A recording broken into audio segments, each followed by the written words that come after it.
Welcome to Revolution Against Evolution. I'm your host, Doug Sharp. Your co-host Rich Gear here, as usual, and we got to give our audience some food for thought today. Is that the topic that's under consideration? Yeah, the topic is, where did food come from? Evolution of food. Evolution of food, and we're going to talk about other things related to the origin of life as well.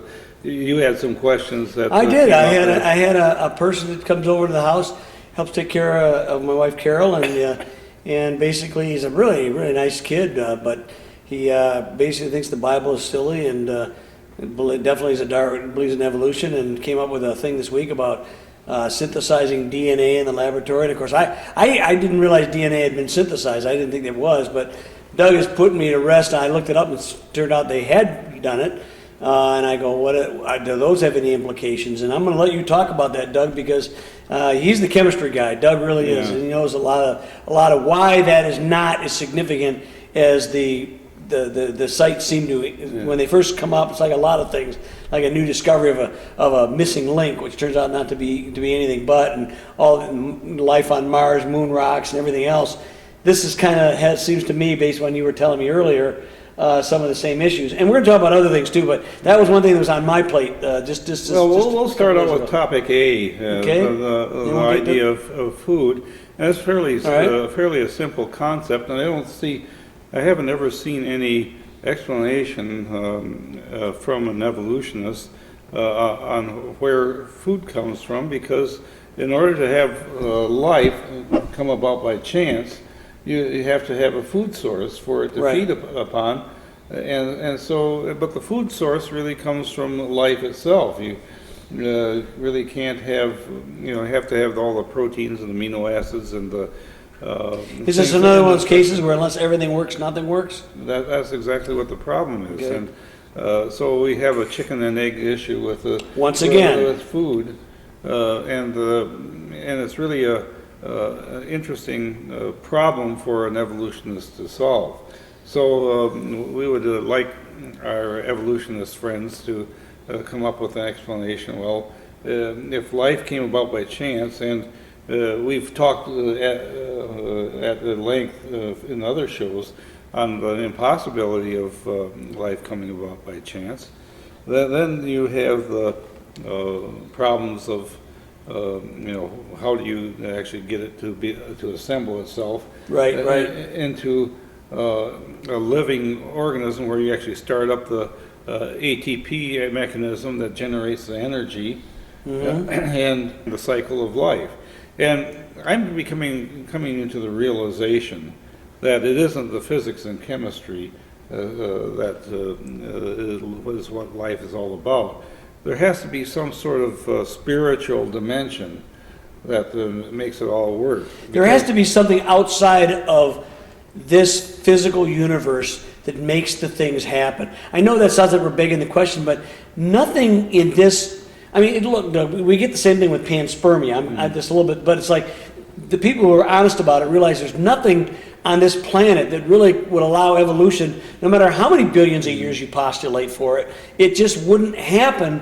So they're appealing to maybe outer space aliens or outer space. But the problem is that begs the question as well. We've talked about that many times. But Doug, there's a lot of things like that. There's nothing, properties inherent in matter in the physical universe do not do what we see has happened. It does not create self-replicating molecules that are organic. It does not create the nutrients that we would need. How does it know what to do to create the same nutrients that we need? I mean, there's all these kinds of things. Why are these things built the way they are built? It seems to be something outside of ourselves. This reminds me, Doug, of this old C.S. Lewis argument about moral law. Again, it's going to sound like we're a little off on a tangent, but what you brought up there is a question. There's so many things outside of our parameter that scream intelligence, creator, God, outside of ourselves.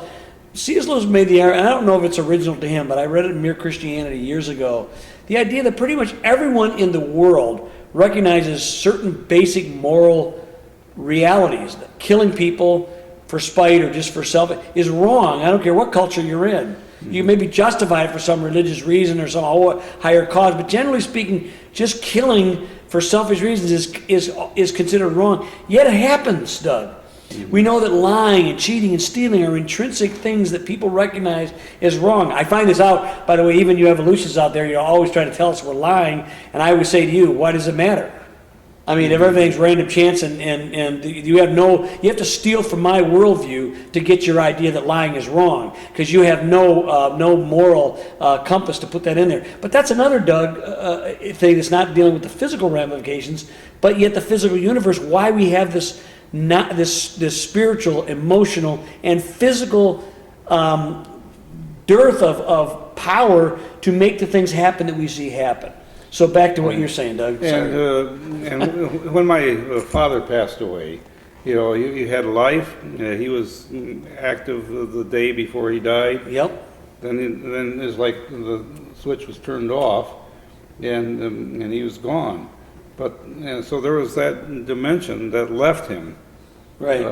It left his body behind, and then it took off and went to be with the Lord. My dad was amazing. I wasn't there. I was there a couple days before your dad passed away. Boy, I do miss your dad a lot. He was a great guy. His dad was a great guy. But I love my dad too, and it was really neat because right before he passed away, he was telling me about all the great things we'd done together. He was getting ready to go. He knew it, but I went back to work, and my brother-in-law tells me to come back, and he says, well, I was just there. And he goes, well, no, your dad's dying, like right now. And my sister talks about, well, before I left, actually, he actually tried to get out of bed like he was ready to go somewhere. Mm-hmm. But he was still in his physical body. And I think he was getting ready to go to heaven, okay? But right before he passed, and this is great, I will grant you this is anecdotal, but it's neat because he sits upright in bed with a big smile on his face. According to my sister looks at him and he raises his arms up like this. And my sister's, Dad, are you all right? He goes, oh, everything's fine. Goes back, puts his hand across his chest, and he passes. And part of me is just curious, what did he see? Now we get, because I got to tell you, Doug, the Bible is a little stingy on heavenly details. It gives us a few, but most of the stuff that God talks about is concerned with his creation down here for us. Exactly. And that's why we deal so much with creation stuff, because it screams creator. The physical universe, the spiritual universe, the moral universe, it really screams creator. And all of this, the basic premise, the simple idea, where did food come from? And if you take, for example, plants, okay, we would have to probably have plants first before we have animals to eat the plants. Right. And but here these plants grow knowing that they're, when they grow a fruit, they're going to sacrifice that flesh. Well, if you're going to put anthropomorphisms to the plants, but Well, yes, but yeah, they are going to. Why would evolution? Why would random chance do that? Right, exactly. Right. Yeah. That's sort of be counterintuitive because the plants produce a whole lot more than what they need to self-propagate. Well, Doug, the thing is, being in the news these days, what I think, whether it's true or not, I tend to not think it's as true as people want it to be. I think it's more about taking money out of people's pockets. But the issue of global warming, and I'm going, well, why is global warming so bad? Because if greenhouse gases come out, then plants flourish, and then they produce more oxygen. So that would be good, wouldn't it? I mean, there are things I don't understand about this whole debate, but the point of it is, that is an interesting thing. Plants produce, they need carbon dioxide, they need that stuff to feed off, the exact opposite of what we need. It's almost symbiotic in a way. There is that balance between oxygen and carbon dioxide, and they feed. You have chlorophyll, which helps to fixate the carbon dioxide and incorporate it into the plant's structure, and that becomes food for other things. It's sort of but the carbon dioxide in a way is sort of, I don't know whether I want to call it food, but it's because we wouldn't call oxygen for us food, but it's the thing that helps nurture you, because it goes beyond food. Food is part of the equation, but it's not the only thing that God has set up for us to need and have it available for us to have. In other words, you and I, or all animal life, really needs water to survive. Yet you and I have talked about this in the past. Water destroys life from coming about. Water will destroy any possibility of molecules combining, and it's a corrosive. It separates the amino acids from each other. It breaks down. It could never combine. Yet without water, we die. And so there's a lot of contradictory chemistry that goes on. There seems to be. That is sort of impossible for abiogenesis to occur. Well, Doug, this is what we talked about this before too. Is abiogenesis is a law. This is another thing I do. I kind of was talking about he's talking about like evolution, like it's a law. So evolution is a theory, and I know people. Well, a theory is so well proven. No, then it'd be called law. It would be biogenesis is a law. Yeah. Abiogenesis is what doesn't happen. But biogenesis, life always comes from life, is the law. Abiogenesis is the idea that evolutionists really have to have happen from random chemicals or inorganic chemicals. Suddenly, our self-replicating molecule comes out. I've got a friend whose website is God or Dirt. Oh, really? .com. Oh, yeah, who's this? I think you've met him. He's out in Arizona. Sal Gardia is his name. That name sounds familiar. Yeah. Maybe when we were out there, we might have when we were out there, he was anyway, with us that's good. At the Grand Canyon. God or Dirt, yeah. I guess he's doing some TV stuff too. Is he really? Now. But anyway, like I was saying, chemistry doesn't work because there's unless you have something to block breakdown of the chemicals, you have to protect the chemicals as they're combining together in order to form proteins. That's sort of what Miller-Urey experiment did in an earlier form when they tried to make a number one methane ammonia atmosphere type thing. Mm-hmm. Then they zap it with electricity, get it, and then they have a little trap to protect it from going back into the primordial soup, which would have destroyed it, And you're saying that's the same thing with everything else, of course. Well, an example of that is your friend's question about DNA synthesis. DNA synthesis. Yeah, let's talk about that. Okay. Because first of all, you have to have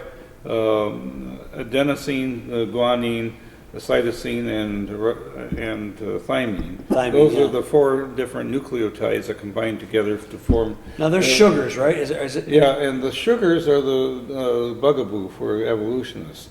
Because remember left-handed amino acids? Yes. Well, you have to have right-handed sugars. Okay. And but if you form these sugars chemically in the laboratory, you get equal mixtures left and right-handed. Okay. And so you have the opposite problem for DNA that you do for proteins. Proteins uses left-handed amino acids. DNA uses the right-handed sugars. Wow. And so that's a big thing. And now the sugar binds to a phosphate, and that's what connects each of the nucleotides together is the sugar and phosphate bonds. Okay. And what they originally had difficulty doing in the synthesis of DNA was trying to get the phosphates to bind at the right spot. They could bind in any of a number of spots, but there's one spot that it binds in life that it doesn't bind if you try to do it artificially. Okay. And so the only way that you can get it to work, and apparently they figured it out, was to, they probably put some other chemicals on the other end of the phosphate so it doesn't bind at the wrong end. And so the only choice that it has to do in the reaction is to bind at this one spot. Okay. And why could that not happen? Okay. And then they would have to undo it. Why would they have to undo it? They would have to undo the chemistry that blocked it. So they have to. So it would continue to do what they wanted it to do. Now, why is that? Okay. I guess I was going to ask you. So why is that? Why could that not happen? Just random chance. Chemicals. It will not do that in nature, is what you're saying. It will not do that in nature, no. And to have all of the sugars come out the same in the right-handed form. You got 2 blockages. You got number one, it doesn't bind in the right spot, and you get equal numbers of right and left-handed sugars. Right, yeah. So you got two big problems doing this from a random evolutionary, basically no God, no intelligence, no input into this thing. My guess is to synthesize a DNA molecule, it would have taken hundreds of thousands of dollars of research in order to pull that off. Which begs the question, does it take intelligence to create DNA? Yeah, well, that's right. I mean, you get right down to it, Doug. What you're saying is random chance and accidentalism, which is really what evolution has to appeal to, plus billions of years of time or millions, whatever, could never happen based on the way these are, I don't want to use the word designed for evolutionists, but the way these are found in matter or in the physical universe, they will never do what has to happen. Millions of years doesn't help. Because the more time you have, the more it breaks down. The more it breaks down, yeah. That I know. The more death, and yeah. More things that go the wrong way than it does the right way. I remember there was a book by a guy named Harold Blum. It's called Time's Arrow and Evolution. And the idea that it had... I think I remember that. Was that if you have a little mountain... and you have a little dip in this mountain, and you keep going up with little dips like that. Yeah. You start rolling balls of steel balls up this mountain, and some of them might catch in this little dip. Yeah. And then a little bit more energy, you get it all that dip to the next. Right. Okay. And so that's what he believes happened with evolution, is that you had these little places of equilibrium that you move things to as it got more complex and formed life. That argument never impressed me. Yeah, it doesn't impress me at all either. What's this supposed dip that he's talking about? Yeah. See, the problem is... Well, it's a potential energy. It's a place of where something can be in equilibrium, but a higher state. Okay, I guess the thing is that I talked to this person that we were talking about the DNA thing. I actually said that evolution is really a religion for atheists, and of course he comes up and says, "Well, no, we don't worship anything." I says, "Well, you don't have to worship. Religion is about faith. What do you believe in?"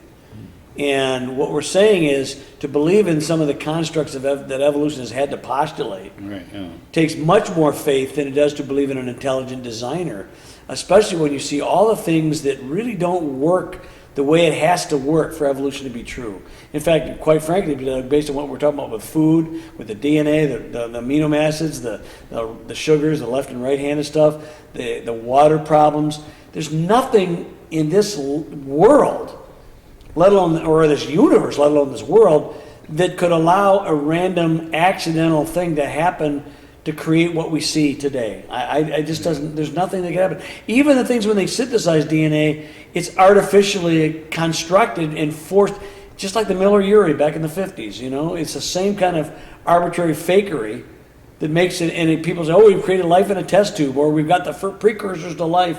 We created the actual, look, everything you find in life is in the world. Sugars are here, adenine and thiamine and what are there, four of them anyway? You list guanine and those aren't sugars, or not sugar. Those are nucleotides. Nucleotides, sorry. Those things are all, but these are found. You can find these things in nature, but they don't combine. Just like Doug, you said it really, I think, very well. Your dad, when he passed away, all the chemicals were there. Yeah. But he wasn't alive. We've talked about this before, the example of the frog in a blender, which Ian, you're afraid. That is what great. He did was he did some trick photography. But it looked gross, man. I'm telling you. He put some tomatoes as the green stuff. Yeah. Man, but look how you put a frog in a blender with. But it wasn't really. But the point of it is, he had some of his viewers mad at him. Did he get a few viewers mad at him? He thought he ground him a real frog. No froggies were harmed. Yeah, but we're saying chemicals by themselves don't do what you need to have happen. It doesn't create life. You know, I was a little glib and I said, well, you know, you got to believe in spontaneous generation, you know, reproducing molecules from rocks. And he goes, well, not rocks, it was chemicals. And as though that really changes anything. And based on what we're saying and what you said here, Doug, it doesn't change a thing. Makes it, in fact, it makes it worse in a lot of respects. Right. Because down at the lower levels, the molecular level, the sugars are one way, the amino acids are another, the nucleotides do different, and the bonding capacities don't work. I mean, remember the one guy with that one presentation years ago, Doug? The guy, he was given, he had like 10 things, da-da-da-da, well, no, that ain't gonna happen. Well, okay, we'll give you that. And he did, I can't remember, it was a great presentation. Michael Gerard. It was a great presentation. He life is not but chemistry or physics. I think it was a great presentation. Yeah, and but he just started out with amino acids, and then he says, well, and he blows that out of the water, and then okay, we'll give you that. Then he goes the next thing, that doesn't work. And he gives it. I just came out. There was 10 things. I think it was a 10 thing. Yeah. And he says there are more than that. There is more than just 10. But he picked those, whatever the 10. I think he did deal with the water issue. I think he dealt with that was one of them. He dealt with the reducing atmosphere thing. He dealt with all of that. And it just, okay, we'll give you the reducing atmosphere. Because, I mean, even that doesn't work, Doug. I mean, when that was a big thing, they pretty much thrown Miller-Urey out as far as any viable answer to the spontaneous generation back in the day. But well, I think that even the chemists and the biochemists have given up on the abiogenesis idea. But if that's not the case, then how do we get from point A to point B? Right. Yeah. Let alone point Z. Well, they say that's not evolution. But see, you know what that is, yeah. But to get evolution, that has to happen. That's exactly. I know, they call it evolution until they're called on that. Exactly. Then they change their game. I see that a lot of that. Doug, it's like this, you know, we look at, I tell people this is a moral component. People, Jesus hates hypocrisy. So you know what our culture's doing? We're being hypocrites. No, we're not being hypocrites. They get rid of standards. Without standards, you can't have hypocrisy. That's what these guys do in evolution. They go, well, that's not evolution. But without it, you can't get evolution. Right. Yeah. It's like, okay, so if you don't have any linchpins, any real things to base your faith upon, then tell me what kind of a religion you serve. I'm going. I mean, obviously, Doug, we know that faith in Christ, faith in something outside of this world, gives us hope for this planet, and we know, and that's really a pure argument to try to convince an evolutionist. But you got to think about that. Reality, you give us nothing with your theories. You give us nothing. Atheists don't produce things, Doug, that really are helpful for humanity because they don't really care that much about it. They might intrinsically in themselves. I'm not saying all atheists don't care about people. I'm just saying if you do, it's kind of going at cross purposes with your philosophy because there's really no reason to. Except for to get something good for yourself, except for selfish reasons. There's no other reason. Altruism should not exist at all. Altruism, philanthropy, why even do any of that stuff? Let alone calling me a liar because you don't agree with some of my conclusions. I'm not lying at all. But even if I was, why would you care? Why are you so passionate about this unless it's a faith? Okay. And it's you're looking for an excuse not to be to answer to God, and that's part of the whole problem is that people have in their mind that they don't want to deal with us, and so exactly get rid of the standards, get rid of the thing. I mean, it does the same thing happens with cosmological evolution, but as soon as you talk about the flaws, they go, well, that's not evolution. Mm-hmm.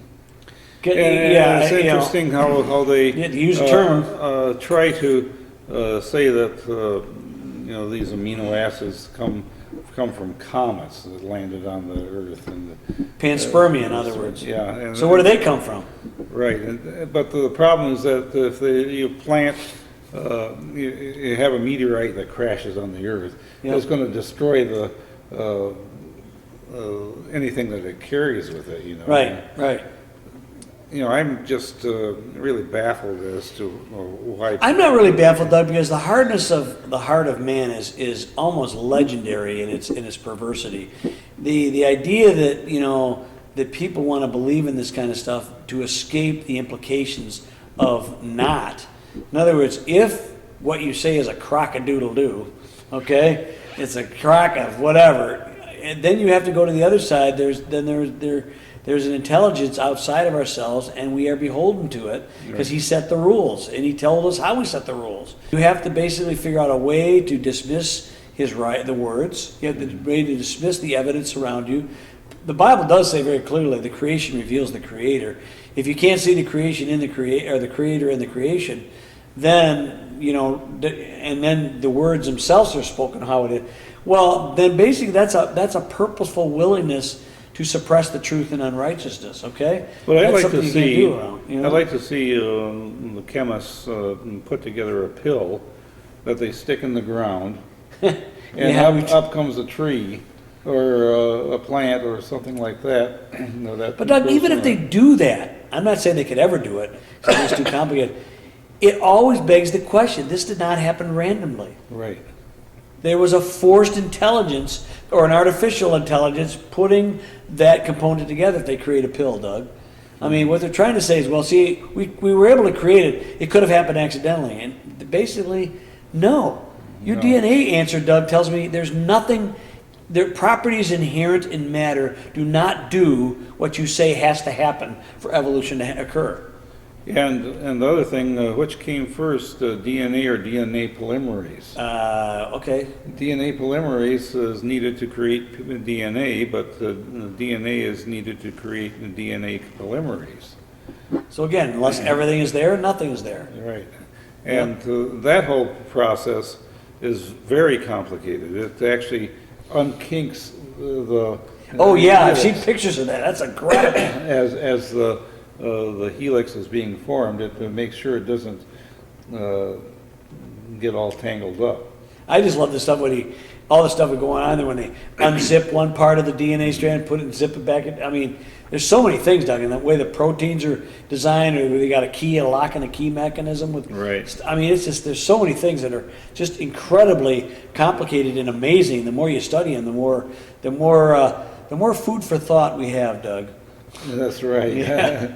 And I hope you enjoyed our show tonight on Revolution Against Evolution. We hope you tune in again and we'll see you next time.